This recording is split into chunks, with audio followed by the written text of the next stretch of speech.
Welcome to week 7 of ENVU 3150, Environmental Decision Making. This week we are going to continue our discussion of prescriptive models and talk a little bit about structured decision making. Our topics this week are to continue our discussion of the structured decision making with an overview of the process and with a special focus on the second part of the process, which involves determining consequences, making trade-offs, determining uncertainty, and then assessing risk tolerance and managing risk.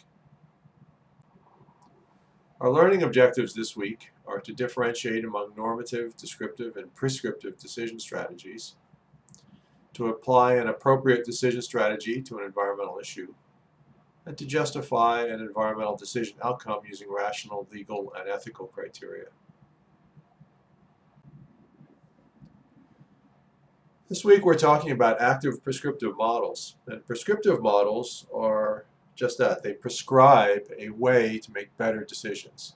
These are models that we can use to make better environmental decisions, and we're focusing in this class on structured decision making as a core model. Last week we talked about the first parts of this model, which are problem definition, determining objectives, and then describing alternatives. This week we're going to talk a little bit about two broad categories of consequences. Consequences when outcomes are known, and consequences when outcomes are unknown, and how to deal with those. What we're looking at here is decision making under certainty and decision making under uncertainty. And when we have known outcomes, we can specify consequences and make trade-offs among those consequences. And when outcomes are unknown, we can determine the relevant uncertainties of the different consequences and then define a risk tolerance so that we can ascribe which uncertainty we should select based on our tolerance or aversion to risk. Consequences should be described in terms of three characteristics: precision, accuracy, and completeness. Precision is the level of reproducibility or repeatability of results. Accuracy is the degree to which a measured value reflects an actual value. And completeness is the degree to which a description captures all relevant characteristics. So when a consequence is described precisely, accurately, and completely, it will also be mutually exclusive with from other consequence descriptions. Let's take a look at some of these concepts. In case 1, we see that a concept is precise and it's accurate, it's reproducible, the results are accurate, they reflect an actual value. In case 2, it's precise, the results, or the level of reproducibility of the consequences is repeatable, but it doesn't reflect reality. In case 3, the consequence is imprecise. In other words, the description and the amounts, because the description is vague, the amounts specified vary all over the place. And in case 4, the consequence does not reflect reality, and in this case it's also imprecise, and it's also probably not mutually exclusive. So when we describe our consequences, we want to make sure that they are precise, accurate, and complete.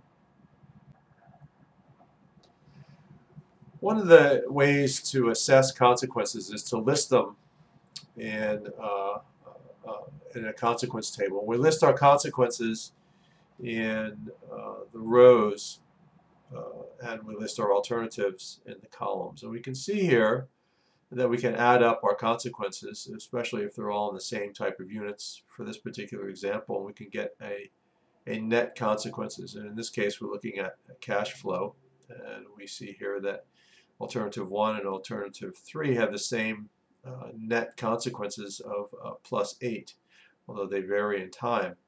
So it puts us in a quandary. We don't know which ones to select between alternative number 1 and alternative number 3, although alternative number 2 appears, initially at least, to be less desirable. We're going to take a closer look at it. What we want to do is we want to assign ratings to our consequences. And so for each alternative, we assign a rating to the consequence based on its ability to fulfill the objective. And here we, in this particular case, as we see in our consequence table, we've listed our consequences in terms of dollar units. And so we are assigning our ratings, in other words, what we prefer, based on 1 is most preferable, 2 is least preferable, or less preferable, and 3 is least preferable. And we see here that now we have a different set of data about the alternatives in terms of preferences. And this gives us a way of looking at these alternatives relative to some of the objectives here, and assessing consequences based on our preference for the different consequences. When we have a ratings table, we can make trade-offs because decisions with multiple objectives cannot be resolved by focusing on a single objective. And it's very difficult, especially when we have both quantitative and qualitative data, to make trade-offs. So what we want to do is we want to rank multiple objectives according to their ability to fulfill, within each alternative, to want to rank each alternative in terms of its ability to fulfill the objective. And so what we get is we get the relative desirability of each alternative according to each objective. And when we do this, we can take 2 steps to narrow down our choices. We make trade-offs. We can find and eliminate dominated alternatives, and we can make trade-offs using something called even swaps. And we'll go through an example here. Trade-offs, the first step is to eliminate dominated alternatives. So if alternative number 1 is better than alternative number 2 on some objectives, and no worse than alternative number 2 on all other objectives, then alternative number 2 can be eliminated from consideration. And we say that alternative number 2 is dominated by alternative number 1. Alternative number 2 has the disadvantages of alternative number 1 without the corresponding advantages. And here we see, based on our ranking, that we have assigned least desirable consequences for the alternative 2 cash flow and alternative 1 cash flow, the negative short-term cash flows. They are equal, so they are the worst consequences. We also have assigned a rating of 2 for the negative long-term cash flows for alternative 1 and alternative 2. And so we see that alternative 1 is no worse than alternative 2 for negative short-term cash flow and negative long-term cash flow. However, it's more preferable in terms of positive short-term cash flow and positive long-term cash flow. So what we see is that alternative 2 is dominated by alternative 1, or alternative 1 dominates alternative 2. Therefore, what we can do is we can eliminate alternative 2 from consideration. And so this simplifies our analysis by reducing the amount of data that we have to assess. The next step is to revisit our consequences table using the 2 alternatives that we have selected. So we've taken the first step, we've cut down our analysis, and now we're going to go back and we're going to look at something called even swaps. And so the first step of an even swap is to look at the objectives that are equal value for the different alternatives. And we see here that negative short-term cash flow is equal for both alternatives, and negative long-term cash flow is also equal for both alternatives. So what we can do is we can eliminate those objectives from our analysis. And when we do that, well, we still haven't really gotten anywhere, because we have equally, in terms of net consequences, equally desirable alternatives. So what we want to do is we want to drive towards a dominance where we can select one alternative. So we can take a look at these consequences, and we might want to alter our alternative.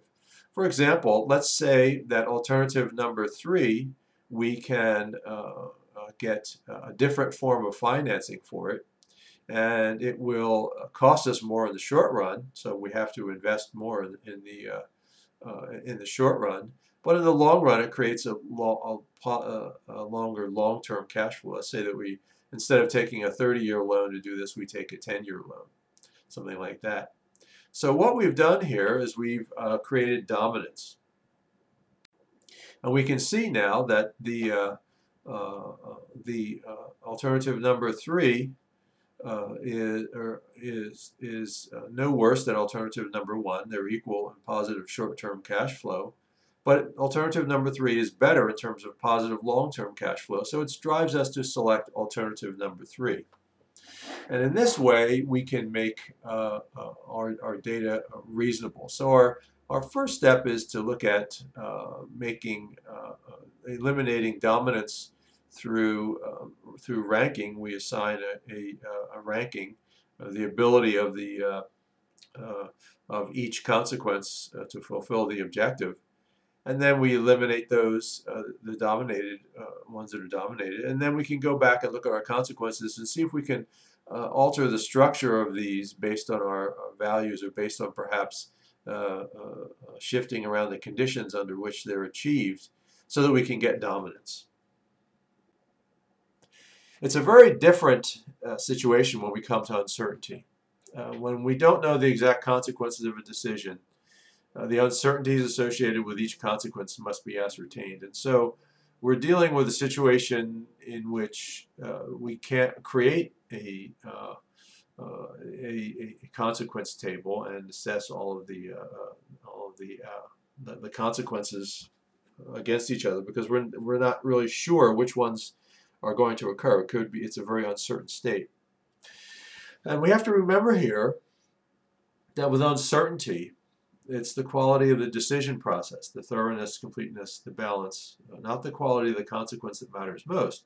Because we may make a good decision, but there may be a random variation in a factor that affect it. And so that decision may not turn out as we had predicted. So our consequence may not be what we thought it would be. In order to deal with uncertainty, we need to do something called developing a risk profile. And that risk profile answers 4 questions. It provides an identification of the key uncertainties. It identifies the possible outcomes of these uncertainties. It identifies the probabilities of occurrence of each possible outcome. And then it identifies the consequences of each possible outcome. And so what we end up with is a set of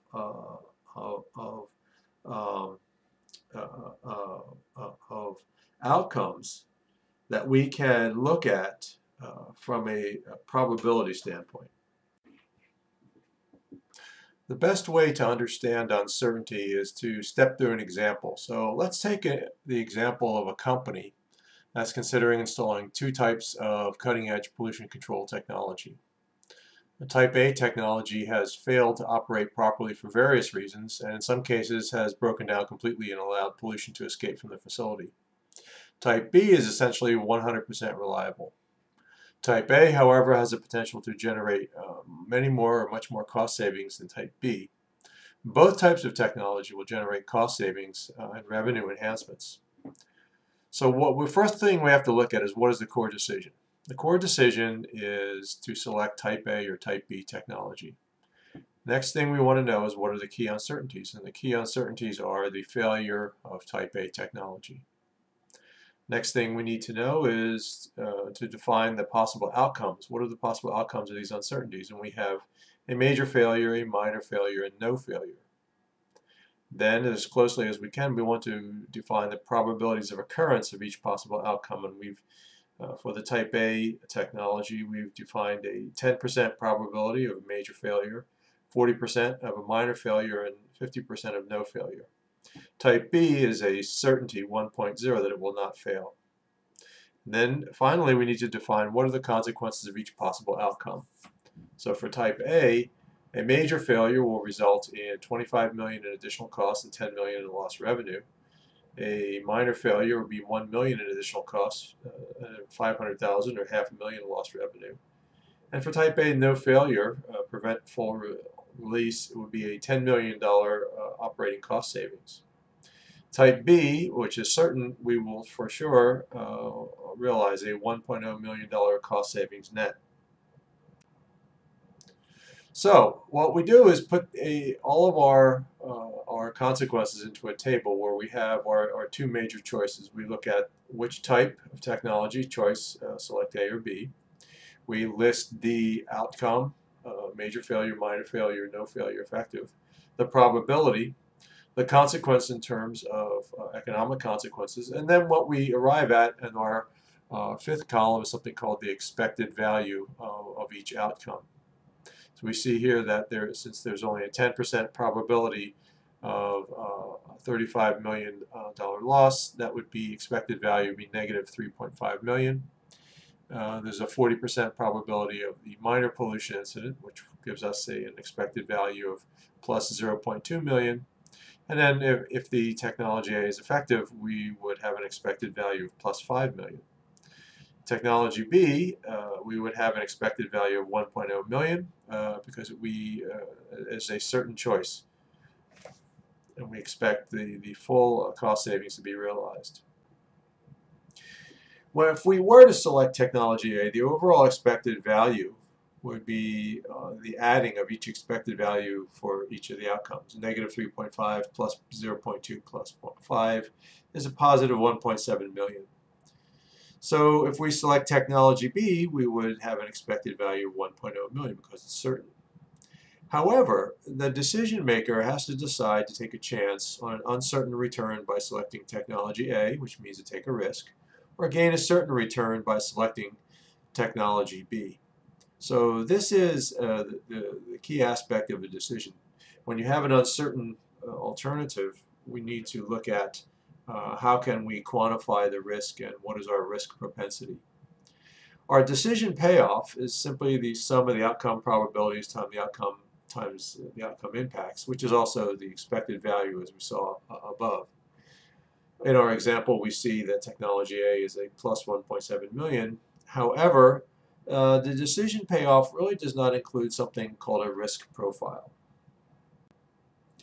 Risk profiles characterize two types of risk-related behavior: risk aversion and risk tolerance.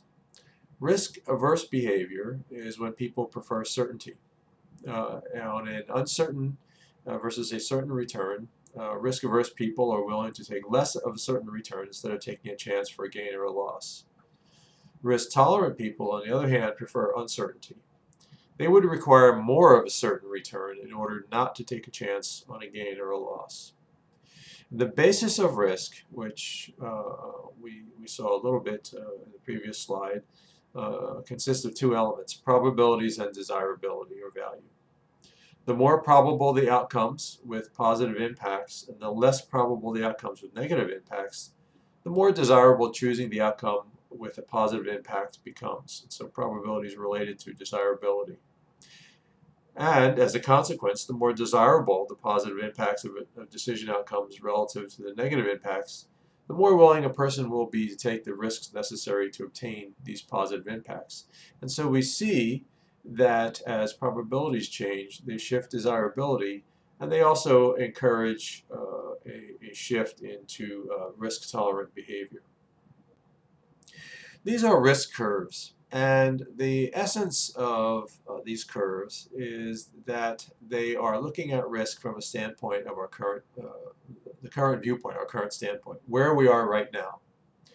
We can see that on the x-axis we have gain and loss, which is known as the certainty axis. In other words, we would say, okay, we have a certain gain, we have a certain loss. And then on the y-axis, we have either a positive value or a negative value. A positive value would be utility, and negative value is also negative utility.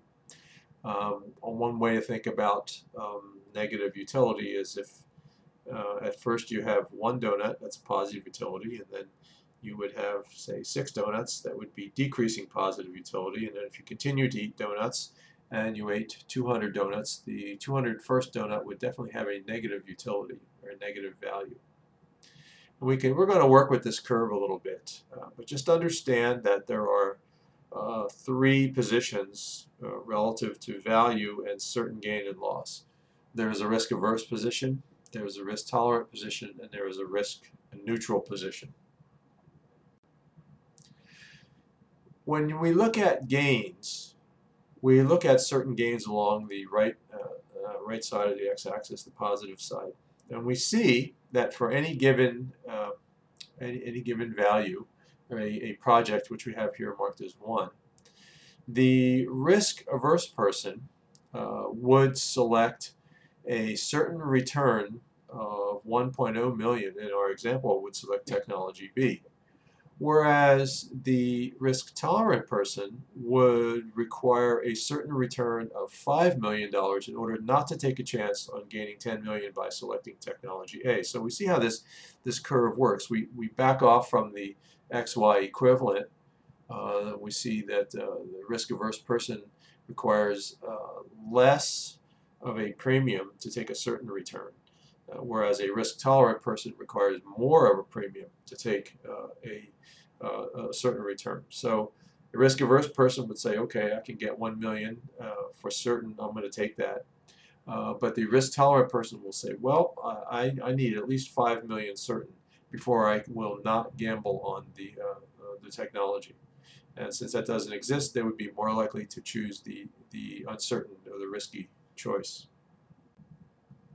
In terms of losses, it's essentially the same story. If we reverse the situation such that technology A will cause an expected loss of negative 1.7 million with a possible gain of plus 3.5 million, and technology B will cause a certain loss of 1 million, we see slightly different but essentially identical scenarios. The risk-averse individual will choose a certain loss of 1.0 million by selecting the technology B. But again, the risk-tolerant individual will require a certain loss of more than 5 million or 5 million or more for that same selection. So if we have the two technologies, one is for sure going to lose 1 million, one's going to lose 5 million, but the 5 million loss is so one's going to lose 1 million, and the risk-averse person would be more likely to select that alternative. However, in order for the risk-tolerant person to select that alternative, they would need a certain loss of 5 million or greater. And so the risk-tolerant person would tend to take the uncertain choice, uncertain alternative.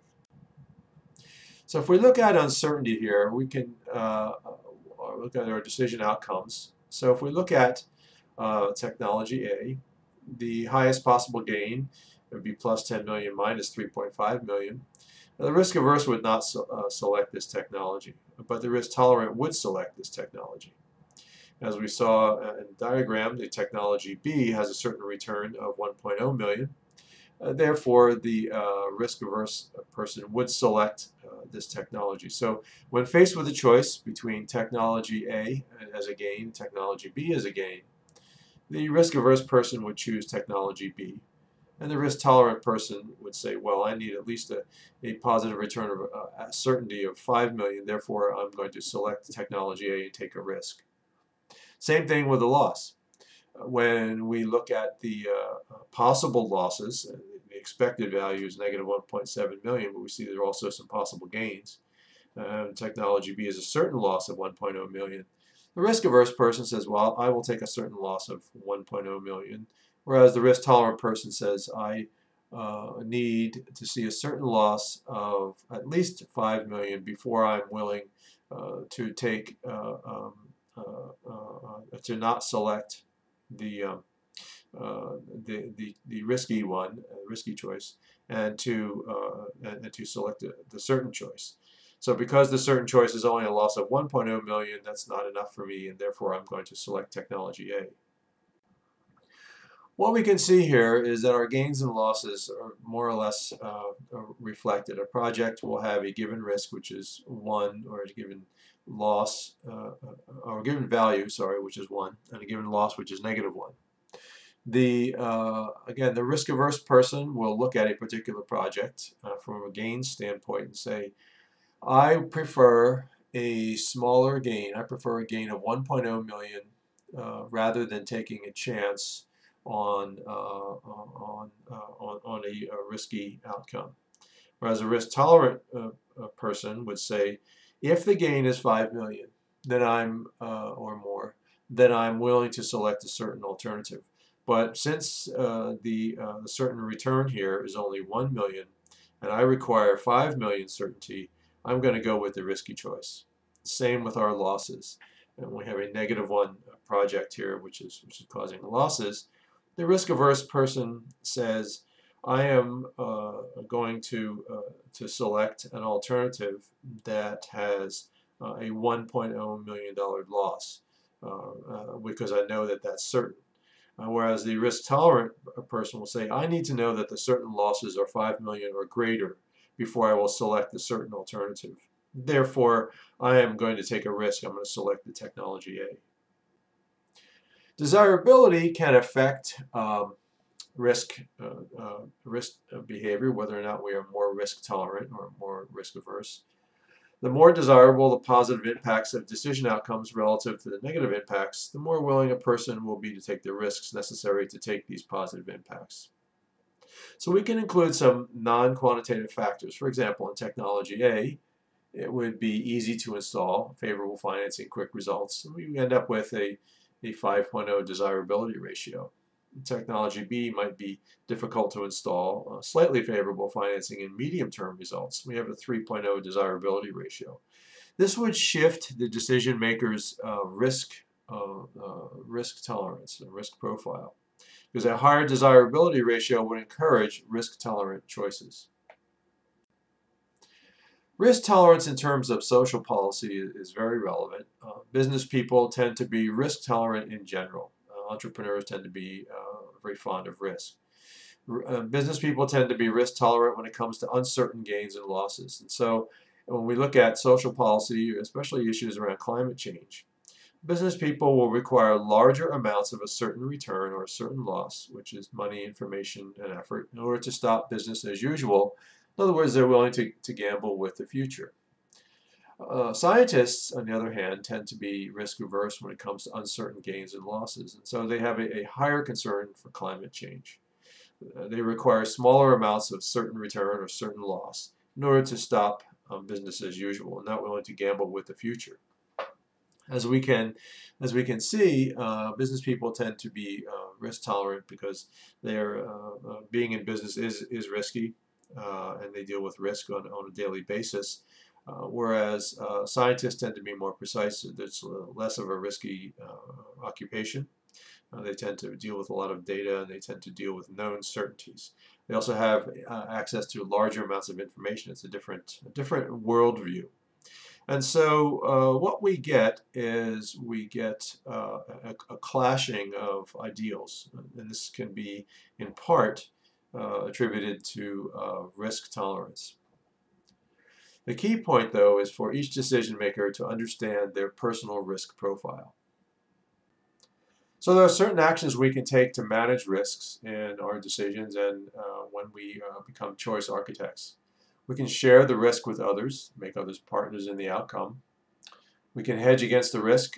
We can seek outcomes that vary inversely with other outcomes. This is well done a lot in currency trading and in commodities markets.